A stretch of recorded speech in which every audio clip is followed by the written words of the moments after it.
We're back, still, February 9th, 2017. This is your daily dose of news. Last I checked, I'm your LV. And the so-called Brexit, the British, yes, good morning. The British exit from the European Union can go forward after the House of Commons put their stamp on the decision last night. Let's hear it. The ayes to the right, 494. The noes to the left, 122.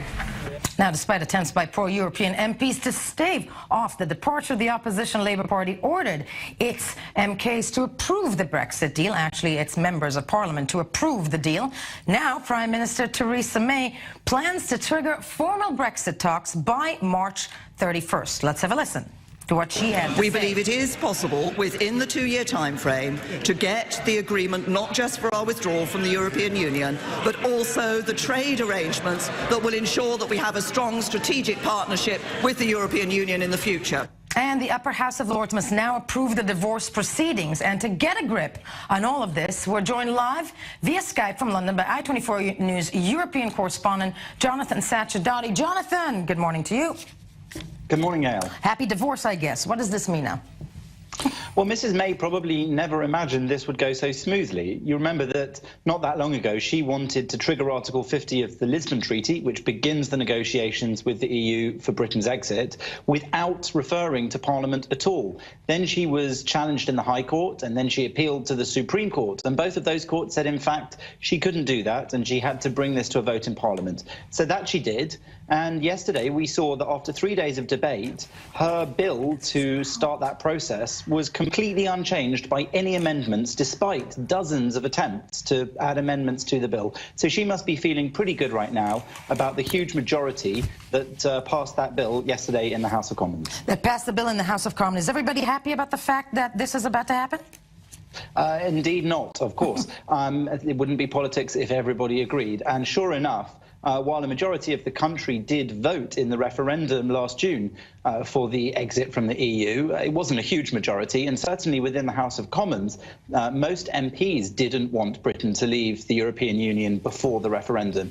Now we find that politics is in an interesting situation because the Conservative Party used to suffer from divisions for many years between those who wanted to remain in Europe and those who didn't. Now it's the Conservative Party who are pretty united on this, with almost all Conservative MPs having voted to trigger Article 50. But the Labour Party is bitterly divided, not only within the House of Commons, where MPs rebelled against Jeremy Corbyn's decision that they should vote to back up the democratic will of the people, but also many of the Labour MPs are representing constituencies where people voted to remain in the EU, and many are representing constituencies where people voted to leave. So the party finds itself quite torn in knowing what position it should take.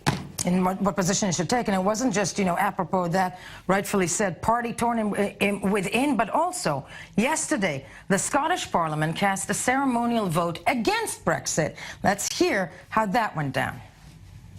The result of the vote on motion 3858 in the name of Michael Russell as amended is yes 90, no 34. There were no abstentions. The motion as amended is agreed. This is the Scottish Parliament. The people who voted us are Scottish voters. They expect us to stand up for Scotland. Jonathan Sacerdoti still with me from London. Jonathan, does that mean that you and Scotland are divorcing as well? Well, it doesn't, because there was a referendum before the EU referendum to decide whether the Scottish people wished to leave the United Kingdom. However, one of the main reasons... Yes, hold on, but I'm asking you. I know there was one, but they did not expect Brexit, did they? Well, one of the main reasons that many people in Scotland voted to remain in the United Kingdom was they were told that an independent Scotland would not automatically be part of the European Union. So some people found themselves in the position that they voted to remain in the UK so that they'd remain in the EU, and then they find themselves in a UK that's leaving the EU against their will. That's why Nicola Sturgeon and the Scottish National Party believe they should have a bigger input into the negotiations. But going back to that Supreme Court decision, which found against Mrs May, it did on this issue find in her favour, saying that in fact she has the right to act on behalf of the United Kingdom, her government does, without having a veto for Scotland without the SNP being able to have a veto, though Mrs May is keen to point out that she wants to consult the devolved parliaments, the Scottish Parliament, Northern Ireland and Welsh as well, and come up with a plan for the whole of the United Kingdom that she feels will represent them all. Some people, however, have their doubts she can do that. And I think all of us are wondering how she can do that, but time will tell, and we will cover it, Jonathan. Thank you for joining us this morning from London, and of course, do not go anywhere. We're going to take a quick break, then be back with all the news you